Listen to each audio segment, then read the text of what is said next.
Hello student, स्वागत है आपका वाला एसएसएस पॉइंट क्लासेस में। आज का हमारा टॉपिक है substitution nucleophilic reaction SN1 reaction की स्टीरियोकेमिस्ट्री पढ़ना और मैकेनिज्म पढ़ना। लास्ट वीडियो में मैंने आपको substitution nucleophilic reaction SN1 reaction कैसे होती है, कार्बोकेटाइन ज़्यादा स्टेबल कैसे होते हैं, 3 डिग्री ज़्यादा स्टेबल क्यों है, 1 डिग्री स्टेबल कम क्यों है, ये मैंने आपको लास्ट वीडियो में समझा दिया था। अगर वो आप जानना चाहते हैं इसके बाकी के बारे में तो पुरानी वीडियो देख लीजिएगा। हम आगे इसके स्टीरियोकेमिस्ट्री क्या है प्लस इसकी मैकेनिज्म क्या है इस वीडियो में ये जानने की कोशिश करेंगे। तो आगे इस वीडियो में बने रहिएगा और कोशिश कीजिएगा ये वीडियो आपको ये पूरी देखें और आपको समझ में आए। और अगर ये समझ में आ गई है या आती है तो आप इसे लाइक एंड सब्सक्राइब और शेयर कर दीजिएगा। तो आज हमारा ये टॉपिक जो है स्टीरियोकेमिस्ट्री और मैकेनिज्म जानने का, इसके लिए हम नेक्स्ट स्लाइड पे चलते हैं। जैसे देखा गया है कि मैंने SN1 रिएक्शन की मैकेनिज्म क्या होती है और वो कैसे कंप्लीट होती है ये मैंने इस स्लाइड में समझाया है। इसमें SN1 लिखा है तो इसका मतलब ये फुल फॉर्म क्या होती है इसकी फुल फॉर्म होती है सब्स्टिट्यूशन न्यूक्लियोफिलिक यूनिमोलिकुलर रिएक्शन।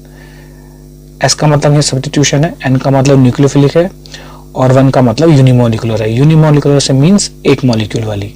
ये एक ऐसी रिएक्शन है जो सिर्फ 2 मॉलिक्यूल होने के बाद भी सिर्फ एक मॉलिक्यूल पे डिपेंड करती है।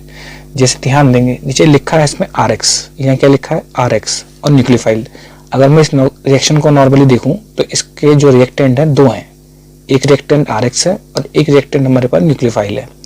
मगर यहाँ न्यूक्लियोफाइल पे ये रिएक्शन डिपेंड नहीं करती है। इस रिएक्टेंट पे मतलब न्यूक्लियोफाइल जो रिएक्टेंट है बना हुआ है उस पर डिपेंड नहीं करती है, ये डिपेंड करती है सिर्फ RX पर। अगर ये RX पर डिपेंड करती है, न्यूक्लियोफाइल पर डिपेंड नहीं करती, तो ऐसी रिएक्शन हमारे पास सब्स्टिट्यूशन यूनिमोलिकुलर रिएक्शन होती है। अब बात ये है कि ये सिर्फ RX पे डिपेंड करती है, न्यूक्लियोफाइल पे डिपेंड क्यों नहीं करती, तो ये मैंने आपको लास्ट वीडियो में समझा दिया है। ये सिर्फ कार्बोकेटाइन की वजह से होता है। 3 डिग्री कार्बोकेटाइन ज़्यादा अच्छा मतलब रिएक्शन में SN1 रिएक्शन में मोस्ट स्टेबल होता है, इसीलिए स्टेबल कार्बोकेटाइन बनने की वजह से ये RX पे डिपेंड करती है। और न्यूक्लियोफाइल वीक नेचर का होता है और अगर ये वीक नेचर का है तो इस पर डिपेंड नहीं करती है। आगे हम देखेंगे भाई अगर ये RX पे डिपेंड करती है तो ये इसके स्टेप कौन कौन से हैं जो रिएक्शन को डिटरमाइन करते हैं। तो हमारे पास इसके 2 स्टेप है। स्टेप नंबर 1 जो है कार्बोकेटाइन का फॉर्मेशन, और कार्बोकेटाइन का फॉर्मेशन से वो सिर्फ हमेशा रेट डिटरमाइनिंग स्टेप होता है। रेट डिटरमाइनिंग स्टेप क्योंकि कार्बोकेटाइन का जो बनना होता है वो धीमे होता है, तो वो चीज़ अगर जो चीज़ स्लो होगी तो वो डिटरमाइन की जा सकती है, और जो स्टेप फास्टर होगा वो कभी रेट को डिटरमाइन नहीं कर सकता। तो ये हमारे पास सेकेंड स्टेप फास्टर है तो वो रेट को डिटरमाइन नहीं करता, मगर हमारे पास जो पहला स्टेप है वो रेट को डिटरमाइन कर देता है।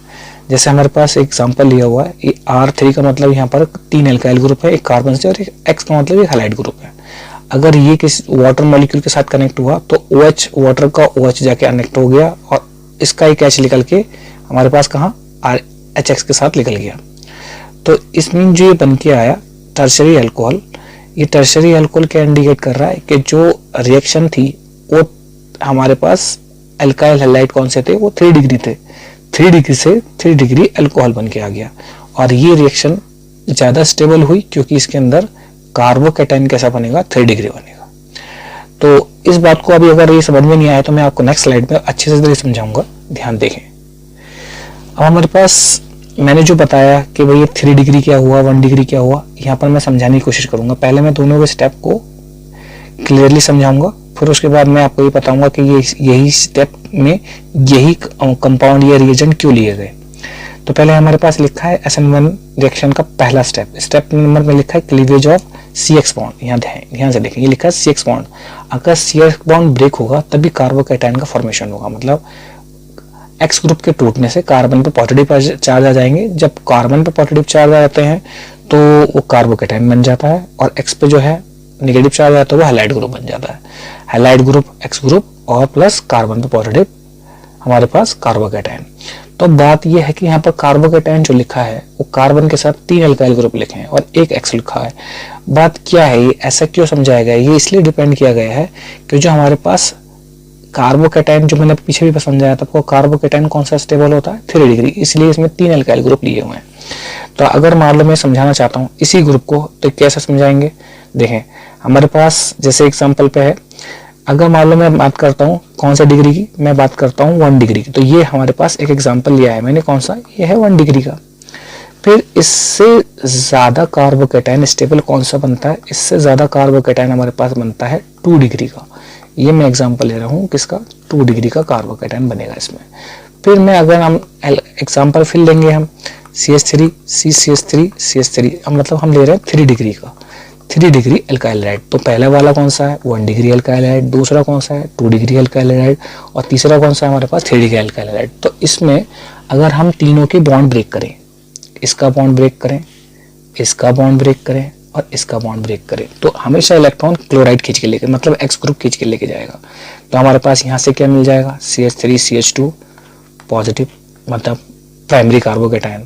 फिर यहाँ से मिल जाएगा आपका CH3 CH CH3 means secondary carbocation, और यहाँ से मिल जाएगा आपको CH3 CH3 अगेन नीचे CH3, मतलब 3 डिग्री कार्बोकैटायन। मतलब Cl के बॉन्ड, Cl टूट नहीं, Cl पे नेगेटिव चार्ज आएंगे और कार्बन पे पॉजिटिव चार्ज आ जाएगा। शॉर्ट पे समझ सकते हैं, क्योंकि इलेक्ट्रॉन पेयर सारे के सारे कहाँ खिंच जाएंगे, क्लोराइड पे खिंच जाएंगे। ये हमारे पास हेटेरोलाइटिक बॉन्ड फिजन होता है, इसके वजह से इलेक्ट्रॉन खिंच जाएंगे जिसपे कार्बन पॉजिटिव चार्ज बनेंगे।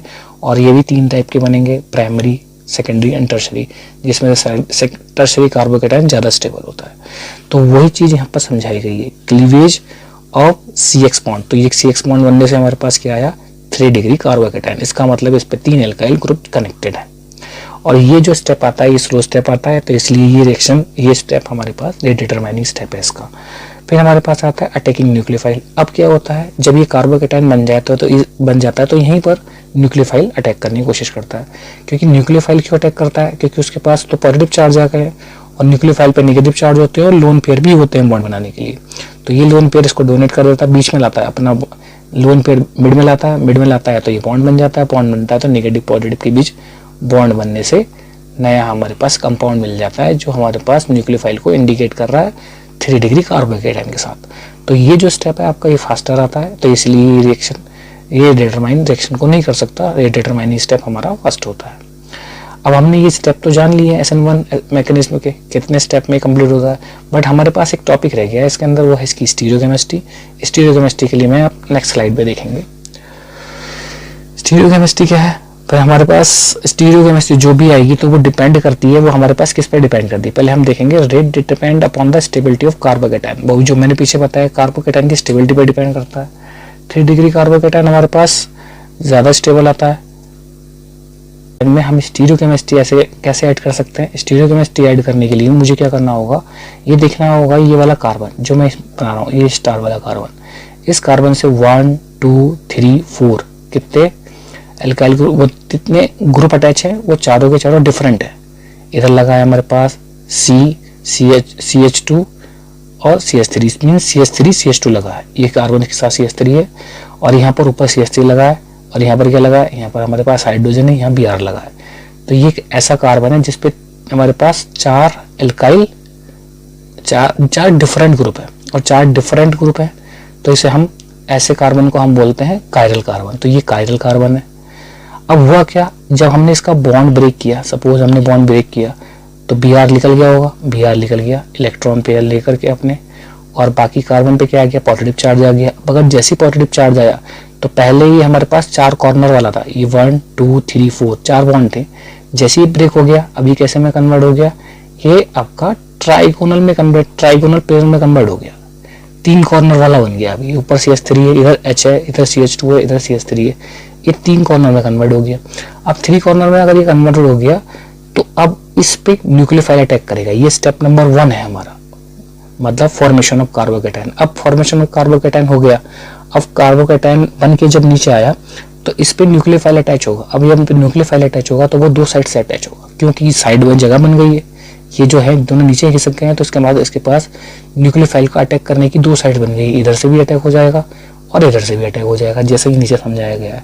तो जब हमारे पास न्यूक्लियोफाइल आया, साइड से हमारे पास न्यूक्लियोफाइल आया, जैसे OH, इसके पास इलेक्ट्रॉन पेयर है, इसने आकर के इधर से भी जुड़ा, इसे फ्रंट अटैक बोलते हैं, और OH ने इधर से आकर के अपना इलेक्ट्रॉन इधर से भी दिया, इसे हम रियर अटैक या बैक अटैक बोलते हैं।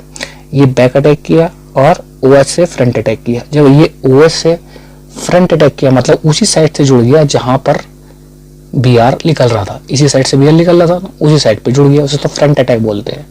मगर अगर जहां से Br उसकी अपोजिट साइड से अगर न्यूक्लियोफाइल आए तो उसे बैक अटैक बोलते हैं। तो अभी इसने क्या करा, अभी इसने किया फ्रंट अटैक। जब इसने फ्रंट अटैक किया तो इस कार्बन पे इस साइड से आकर के, इस फ्रंट से आकर के ये वाला कंपाउंड बन गया। इसका मतलब है ये बाकी CH ये H ऊपर खिसक गया, पीछे की साइड खिसक गया, प्लस CH2 भी इधर हट गया। क्योंकि ये दोनों इसलिए हटे क्योंकि ये OH ग्रुप आ रहा था। OH ग्रुप के लिए जगह बनाने के लिए ये दोनों पीछे चले गए और यहाँ OH ग्रुप आ गया। जैसे ही OH ग्रुप आया तो यहाँ बॉन्ड बन गया प्लेयर के साथ, कार्बन पॉजिटिव निगेटिव बॉन्ड बन गया।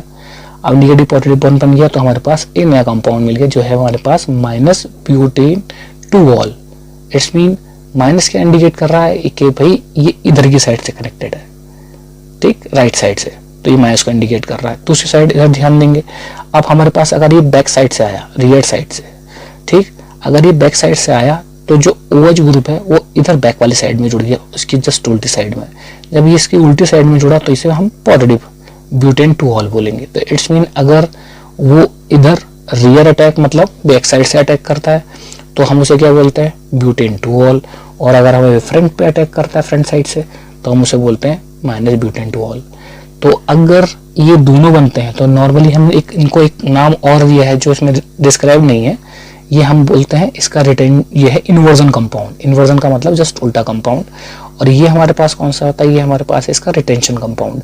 तो इसमें SN1 रिएक्शन की स्टीरियोकेमिस्ट्री में 2 टाइप के हमारे पास कंपाउंड बनते हैं। एक बनता है हमारे पास रिटेंशन कंपाउंड, एक बनता है हमारे पास इन्वर्जन कंपाउंड, जो एक दूसरे की मिरर इमेजेस होते हैं।